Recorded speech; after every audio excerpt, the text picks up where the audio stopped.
Hello and welcome back to another episode of Midgard Comics. We've changed the name because Min, unfortunately, will not be coming back to the podcast. He isn't dedicated enough to the podcast. No. So pretty much Min feels like the podcast isn't the best way to help him go forward with his arty stuff. So he's still part of the podcast, I guess, but he's literally now just doing art stuff instead. Which is fair enough. He's helping us with the editing and also the visual effects you guys see in videos. But anyway, I want to introduce the new guest, the new co-host of the show, Toby Lindsley. Good day. Hello. That's okay, yeah. That's a good. That's all I have to say. A very nice greeting there. We also got another friend of ours called Jack Morby, who's also helping us with the show as well. So, two new co-hosts for you lovely people.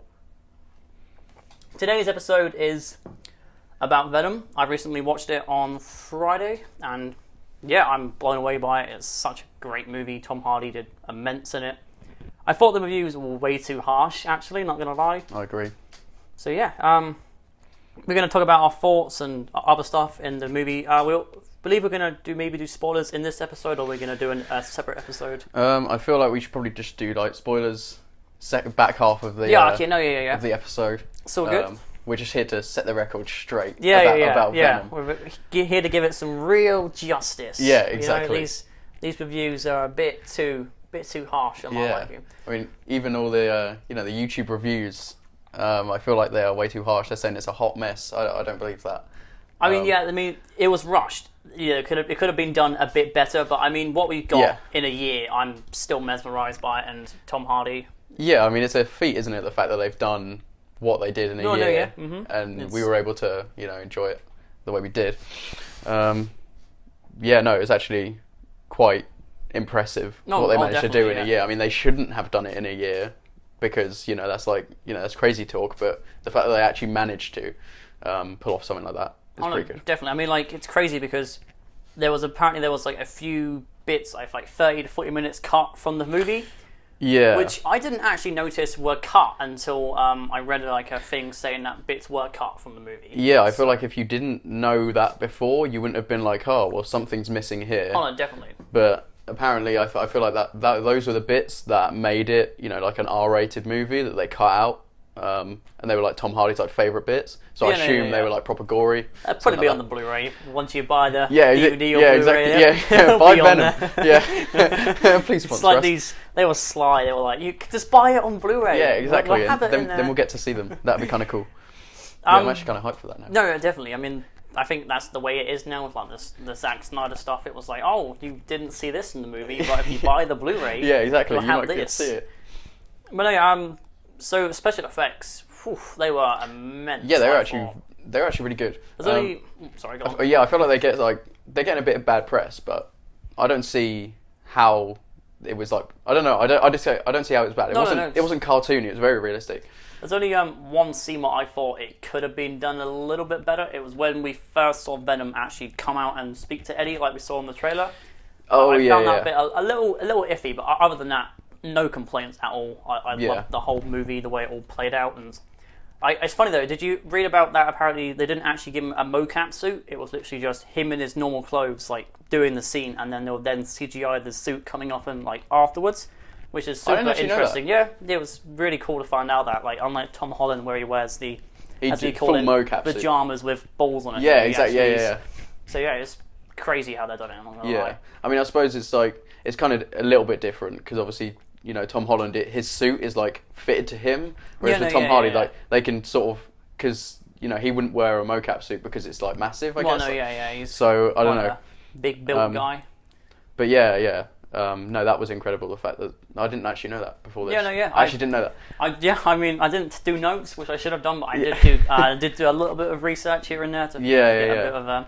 Did you know that he actually did the voice as well for Venom, which is crazy? Did. He did both. Mm-hmm, I heard that he was walking around on set, like basically he'd like talk his say his Eddie Brock line, and then like after that he'd say like his Venom line. It's kind of cool. That is like the fact that he can like switch characters like that quickly is quite. It's crazy because like last time we saw Tom Hardy in quite a big superhero role was Dark Knight Rises, I believe. As Bane, as Bane, which was again, people didn't know it was him because he I had no full idea. on bald hairstyle. Yeah, exactly. He was just not. You know, if you didn't know, you'd be like, well, that's just, Tom just, Hardy would not even cross your mind. No, God, no, not at all. Not at all. But yeah, he seems to do well in these. No, he does. These movies. He's doing great. Like you know, I don't get some good reviews I heard were like it's phenomenal. Like Tom Hardy's role in it, like was so good. I love the scene where he's like first gets it and he's acting all like, you know what I mean? Yeah, like, he's like kind of like, drunk kind of thing. It's really funny. Like when he looks in the mirror and like Venom comes out and then he screams and like gets flown back. Like that creeps me up in the cinema. But, it's like the banter as well between Eddie and Venom was just so good. Yeah, I mean, I've heard, you know, all these terrible reviews, but the one thing that everyone agrees on, I think, is the fact that the chemistry between those two characters is actually just really good, and it's like the best part of the movie, which I'd actually agree. Yeah, no, it's actually, you know, it's comedic and it's also, you know, it's very relevant as well to the plot and stuff like that. And I feel like a lot of people don't know that, because, you know, normies would go in there thinking, Venom's actually really funny, but it's like he actually is. Like in the comics, he's actually like that. Like, no, definitely, yeah.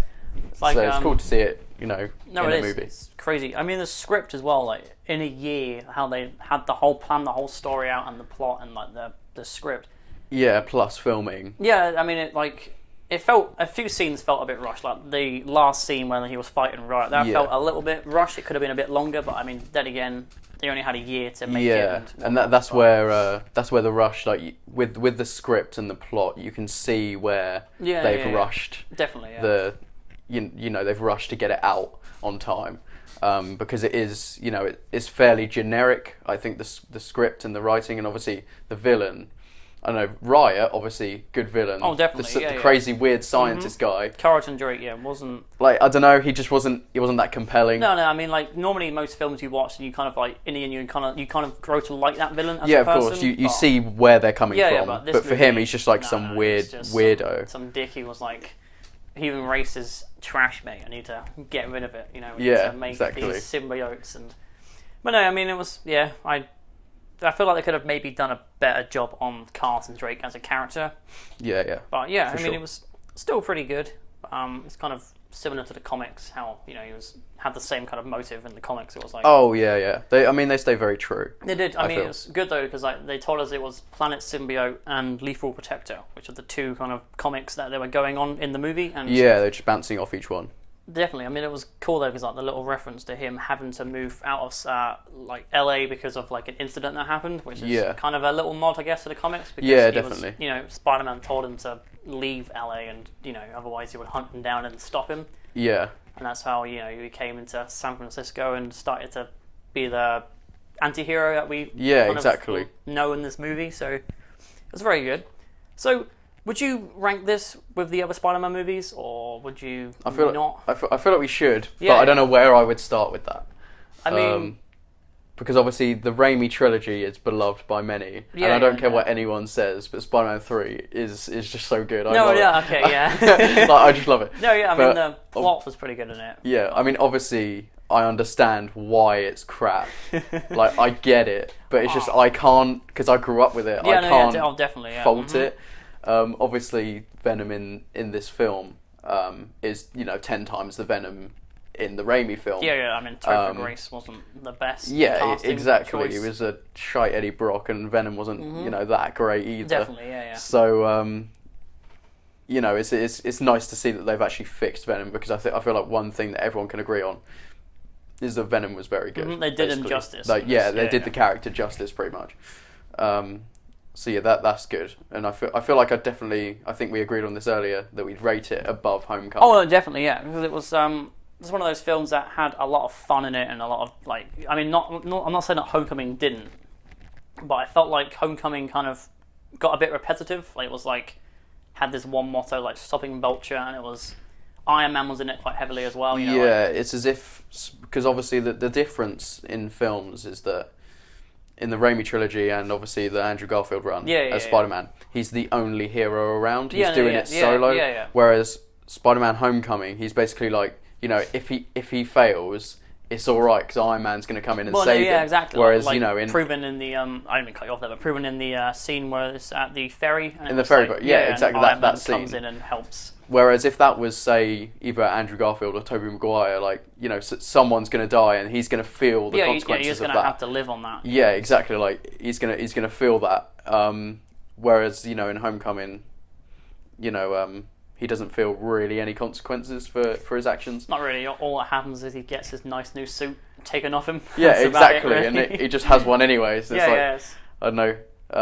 Kind of off topic because it's not really a Spider-Man video. But hey ho, I mean, actually, that's something we could talk about later on. Maybe when we've done this. Like, would we ever see Venom and Tom Holland in a movie together? Yeah, that's something we could maybe. Oh yeah, definitely. I feel like at the spoiler bits. Yeah, definitely. Yeah. Because I've got a little segment that I could probably talk about. Okay, nice. Yeah, I'll add it to the old list. Add it to the itinerary. Yeah, exactly. Yeah.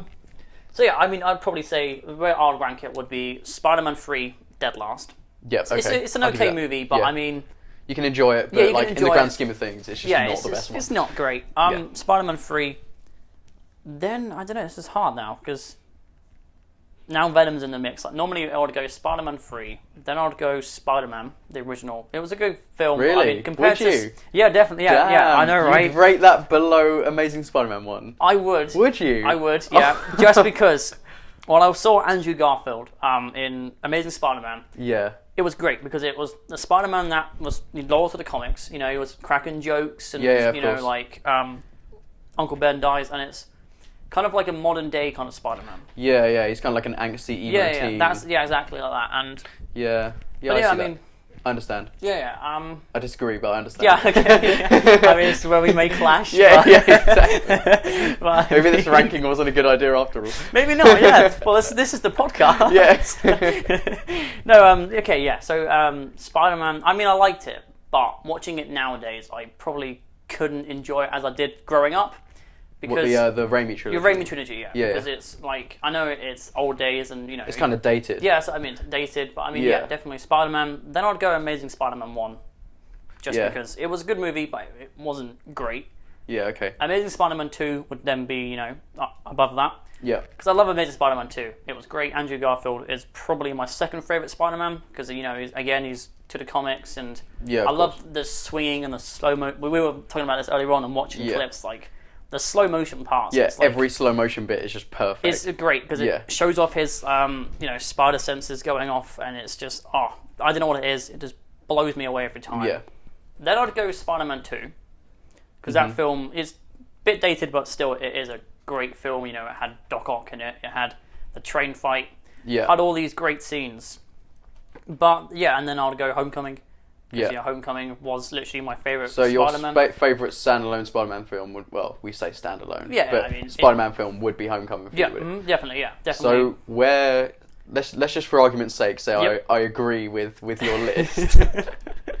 I mean, you can argue if you want. Let the record show that you don't disagree with my... You know, screw it. I'm just going to say my list. Okay, so go for it, man. Go for it. I'm intrigued. I'm gonna agree with you. Spider-Man 3 at the bottom. Okay. As I said earlier, really enjoy it. It's like the prequels. I really enjoy the prequels of Star Wars, but I know that they're shite. Yeah, exactly. Yeah. So Spider-Man 3, enjoy it, but it's shite. Yep. But it's last. And then I'd say Amazing Spider-Man 1. Yeah. Not that I don't enjoy that movie too. Like, for the record, I enjoy every Spider-Man movie. Oh no, yeah, definitely. Apart from that weird Russian one. Oh but we don't have to talk about that. Yeah, that's not important. That's just not important. It's so weird. Have you seen any clips of it? I have, yeah. Even the I think it's like the 80s Japanese Spider-Man where he has the suit come out and ring. It's just yes. I'm pretty sure there's the flash crashes. Yeah, pretty much. Anyway, back to the list. So, and then I'd say, it's like, what are you saying? Anyway. So, oh my god. Right. Where was I? So it was 3. Ranking. Amazing Spider-Man 1. Yeah, okay. Then I'm probably... Oh, do you know what? I'm gonna have to say Amazing Spider-Man 2, even though I absolutely love that movie to death. I'm gonna have to just put it. Obviously, it's above Amazing Spider-Man 1. Then I'd go. Oh, actually, no, I tell a lie. I'd go then Homecoming. Then I go Amazing Spider-Man 2. Oh wow, okay. Yeah. Then I go Spider-Man 2, Spider-Man 1. That's how I'd rank it. Wow. I mean, so Spider-Man 1 is your all-time. Spider-Man 1 is one of my joint favourite films of all time. Wow, okay. I don't know why, because obviously, Spider-Man 2 is better than Spider-Man 1. But for me, it's just so classic and like. I mean, there's really cringy bits. Like, for example, he goes, he goes, oh, it's you who's out, Gobby, out of your mind, like that, and you're like, oh, how cringy is that? But at the same time, you're like, oh, that's just so good. Yeah, I mean, okay, I love William Dafoe as Green Goblin. He was great. Yeah. Did you see the original concept they were going to go for? They were going to go for the OG comic look. Oh, really? Yeah, it looks so creepy. Like, it was literally a guy in the mask, and like the mouth moved and everything. And, that's weird. I'll have to show you after we wrapped up the podcast. But yeah, it was such a weird thing. So in your list, where would you put Venom? Oh, okay. Because that was the entire point of doing this. Yeah, it was. It wasn't for us to to fall out. Yeah, exactly. Personally, I would definitely put it top of the list. Would you put it top? Just because we're both huge Spider-Man fans, yes, of course, as proven. But yeah, I mean, Venom was just such a great film. It was, standalone movie, and it was just Venom kicking ass. Yeah, exactly. Eating people, there's a few funny stuff in it as well in the movie. Yeah, of course. Well, we can talk about it a bit, but we can't really go into much. Yeah, we can't go much detail. Into right now. But yeah, I mean, there was so many funny jokes and wisecracks, and it was just, I don't know, it's just the chemistry between Eddie and Venom. We haven't really had that in a movie. I don't. Think, in Spider-Man 3, there was no. Venom wasn't a separate entity as he is in the film Venom. So, we've never really had that. No, not really, no. Obviously in the cartoons, but obviously, we're not counting those at the moment. I mean, that would be an even bigger... Yeah, we'd have a long-ass list. We would, definitely, yeah. But no, yeah, I mean, yeah, definitely Venom, because Venom was just, this great... It was so much fun, from when he got the symbiote to towards the end of the movie, it was just so good. Yeah, I agree. He didn't have didn't have Iron Man or didn't have other No, again, he's standalone, isn't he? Yeah. There's no one else obviously they can change that as the franchise progresses, but at that point, Oscorp isn't in it. I feel what's it the Life Foundation. Yeah, Life Foundation. I feel that's B-Tech, Oscorp, B-Tech, pretty Oscorp, much. yeah. It just is, isn't it? So obviously that means that Oscorp could exist, but obviously in this film it doesn't. But I think I partially agree with you. I'm gonna bung Venom just below Spider-Man 2, so it's third on my list. Purely just because of nostalgia and and all that sort of thing.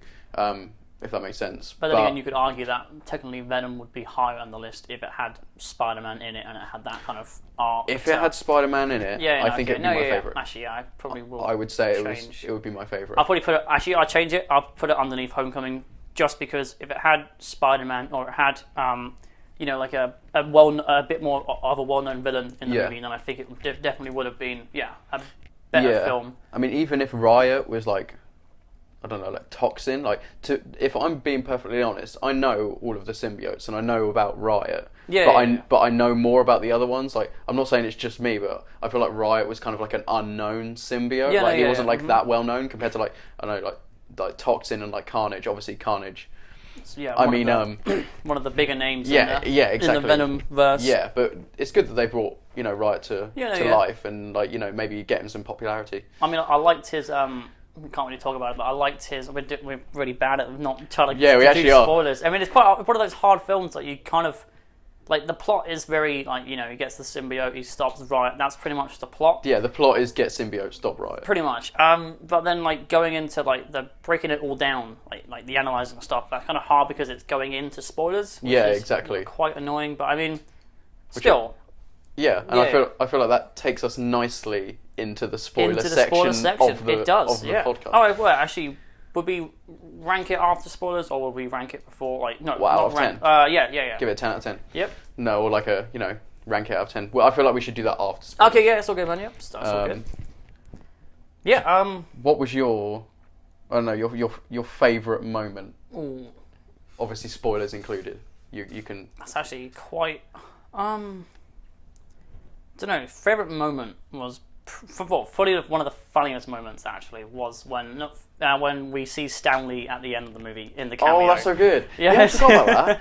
It's like, are you two? It's so good to see you two get back together. Yeah, it's exactly. Like Venom's like, who the hell is this guy? Yeah, that's pretty funny. But no, favourite part I probably would say the fight scene. Actually, I mean, it was Which short. one? The one between him and Riot. Him and Riot. Yeah, Yeah, It's just because it was quite a good choreographed scene where you had Venom and Riot fight for the first time. Yeah. And just where earlier on in the movie, like Venom says, like, if you die, like I'll die kind of thing. And it's kind of nice to see that, in towards the end that they do kind of bond, with the whole we are Venom, because he pretty much the symbiote pretty much saves Eddie's life when he gets stabbed by Riot. Yeah, exactly. That's quite a compelling scene, I thought, or even when he sacrifices himself, quotation marks, in that sentence, to save Eddie. Spoiler with the alert, parachute. He doesn't. He doesn't, yeah, as you guys will already know if you've seen the movie. Yeah. But no, yeah, I mean, how about you? Your favourite parts? I think the part that we were talking earlier about how Homecoming doesn't really have any. Whoa, that was so sick scenes in it. Like really, that was like really awesome. Yeah. Whereas in Venom there are, and my favourite scene where I was like, holy shit, that was so cool. Is when he's in his old reporter and reporting office, and he says like, oh yeah, make the right choice or whatever. He comes down and they're all like, they all go masks on, and he puts the mask on. They're all like aiming at him, like, and then Eddie Brock goes, masks on, and then Venom's all like coffee, and then it's the whole it's like, suit. Whoa. And he and then he starts catching like grenades and shit in his mouth, and you're like, what is going on here? Oh, okay, yeah, that actually was. And it's just like a really cool like little fight segment. And it never like got boring, but I feel like the thing where it's a weak script is directly after that fight scene. His ex-wife or like ex-fiance comes along, and she's just like, I don't know, she's so calm, like she just saw this massive alien thing that turned into her ex-boyfriend, and she goes, we should probably go to the hospital. And he's like, yeah, right then. And Venom's like, yeah, go on then, we'll go to the hospital. It's what? Okay, Like, I don't know, I feel like it's like, just, I like her, let's head to the hospital. Yeah, exactly. It's like I feel like something else maybe could have progressed. I think something else did progress there, and they kind of like, just for like the R-rated part of it, or like perhaps, or the script issues, they were like, well, let's cut this bit out here, and then we're like, that's like maybe where like there was some bits on the cutting room floor that we haven't seen would make that scene if you buy more... the Blu-ray. yeah, exactly. Please sponsor us. Please. No, I definitely feel like that scene was kind of off. I mean, obviously it didn't ruin the film or the fight scene. No. It was just it takes you out for a second because you're like, hold on, well, why is she so calm? She just saw this like if that was me, I would shit myself and probably definitely. faint. I would be like, holy fuck, he's a scary guy. What the hell just happened? Yeah, there? exactly. Like, it's you were this big off dude, and now you're this. Yeah. Yeah, it's weird, and I feel like my only other gripe with the script is he only first gets the Venom symbiote. And then Venom starts talking to him about the Life Foundation, and Eddie Brock's all like, oh, how do you know all this? And he's like, well, I know everything because I'm in your head. And then God, I forget her name. What is his fiance's name? Anne, don't know. I think it's Anne or something. I'm not too sure. Oh God, I don't even know. Anyway, she calls him, and then he's like, oh shit, or whatever. And then Venom's like, who's that? He's like, what do you mean, who's that? Like, if you know everything about Venom, or like, if you know everything about like Tom Hardy's character and like Eddie Brock, like surely you know who she is to him. Like, I don't know if that kind of, I don't know, it kind of brought me out because I was like, if you know everything about him and you literally like a few minutes ago said, I know everything about you, and then why are you saying who's this? Because it's like his fiance. Yeah, but then if I'm correct, he then knows who she is after a while. Like, he says something, and it's like maybe it just takes him like a while to like adjust. I mean, but then again, that was kind of stuff that maybe if it was a bit longer or the script was written a bit better, we kind of understand. Yeah, if they had a little bit more time. But I liked it when he was like, when he saves his life. Well, when his girlfriend saves his life in the suit, and she's sexy in that suit. Like you can't deny. I was oh my god, that's you can't. Go home, hot Venom. yeah, exactly.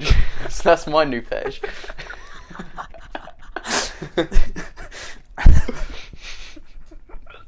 Just go home. I feel like I'm never gonna get a girlfriend. I'm going to bed now. Just hot Venom. Oh dear. I shouldn't have said that. This is going online. Yeah, this is going on. Already? I mean, we could maybe edit that bit out. I mean, well, it's true, and I feel like everyone can agree with me there. I watched a bit of a shout out here. I mean, we probably won't even watch this, but Jeremy Jans, he did a video on it, and he was like, he also found the She-Venom hot as well. So. It's like, cause she is. Yeah, it's true. I mean, she is. Yeah, because and it's also like a subtle hint to because there is like is it She-Venom? Is that what she's? Funny enough, actually, I think it is She-Venom, but it's funny because the Eddie's fiance is actually who becomes She-Venom later on. In the comics. But so it's kind of fitting that she wore the symbiote. Kind of like a maybe foreshadowing something. Yeah, exactly. And I think, and it looked like exactly like her as well when she had it on. Like it looked exactly. So I don't know. It was kind of like it wasn't even a subtle nod. It was like a warning sign that is. I don't know. This could happen. This will maybe happen later on in the movies. Just a quick thing as well. Could you see? I mean, I would love to see Venom in the MCU, but would we ever see that happen? I mean, depends if these. Yeah, it depends how. Because the thing is because Venom is technically in the UK, the film was a 15. Which is technically R-rated. Yeah. Obviously in America though it's PG-13. Which is fine because Spider-Man: Homecoming, for example, is PG-13. Well, yeah. Most Marvel films are like. PG. Yeah, they're all like 12s basically, or PG-13. So if it was to stay a 12 rated film, then yes. But if it's a 15, like how we have in the UK, it was a 15. And it's not Disney. That's the problem. And that's why they won't do, and especially with Carnage, like you could have an 18 rated Carnage film, but Disney will never have that because they can't have, that on their ledger, if that makes sense. Fit into their kind of, the things. The little things going on. So it's kind of, I don't know. I feel like it could, but you'd have to sacrifice Venom's character to get him in there. Mm-hmm. Like you could have Spider-Man go into a Venom movie. No, you could. And then you can have it as R-rated as you want. And it doesn't affect what Disney's doing that much. No. So it's like, I don't know. I don't think they'll bring him into the bigger MCU. But MCU could come to Venom. Well, no, Does that make sense? No, it does. I mean, all what they could do is they could make their own movies because they still have the rights for Spider-Man-ish. So what they could do, they could maybe recast. I mean, I don't see why they would, but they might. Maybe if it worst comes to worst, they could recast a new Spider-Man and have their own. And because they can have because the whole Spider-Verse thing. Mm-hmm. There's no reason why. I don't know. This is going to make me like really happy saying this, but like, there's no reason why like Miles Morales couldn't be. If that happens. Like the Spider-Man of the Venom universe. There's no reason why that couldn't happen. So good. Or the Scarlet Spider or something like that. I don't know. Like that could be one of the many Spider-Mans. Yeah, and it would make more sense. Maybe another Peter Parker probably wouldn't make more sense. Because obviously we got Tom Holland. Everyone loves it. Yeah, good point. Actually. So having another Peter Parker would probably be a bad idea. But another type of Spider-Man like Miles Morales is that would be. I feel like that would be quite a sound idea. Especially as Into the Spider-Verse is coming out, and everyone I can imagine is going to love Miles Morales after it gets released. He'd be like a bigger name, and they could definitely sell a movie. Yeah, I feel like he is one of like the least known Spider-Man. I would say maybe because Yeah, like not a lot of people know who he is, and he was only introduced in like Secret Wars. So he's not that old either. He's not an old cat. He's probably been around for like 5 years. Probably not even that. So like. Yeah, probably. Actually, it might be about 5 years. Yeah, he's been around as a character. So, yeah, it'd be kind of cool to have him because obviously Peter Parker will always be my favourite. Oh no, definitely, yeah. Because he is the original. No, yeah, he's however the OG. Miles is a sick ass Spider-Man. No, he is, like Miles is my background on my phone. Yeah, that's so it's like I don't know.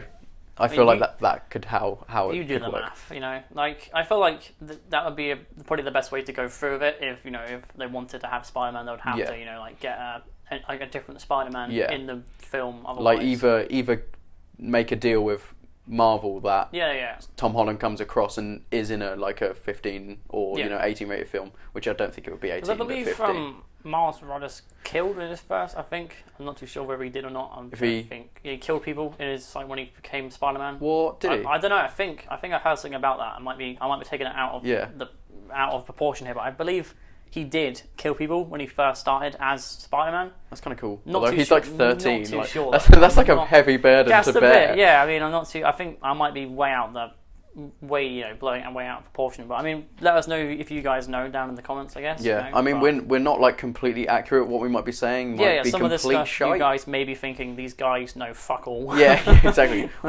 Quick side note: the fact that Min's gone now, we get to swear. Min was. I was gonna let that maybe slip under the carpet, but I mean, now that Min wanted like a friendly PG podcast, but that ain't happening now. We've got 3 people who are quite big people who swear a lot. Like, I'm one of those people. I believe Toby is, and I know that it's like Morby part of my vocabulary. Is definitely a big. Yeah, he uses quite a lot of swear words. So get used to the new podcast, people. Hope you enjoy it, and I mean, like, I really enjoy this. It's such a fun thing to do. Like, you get to do research, you get to review stuff, you get to even put your own opinions down. It's just such a fun thing to do personally. Yeah, I agree.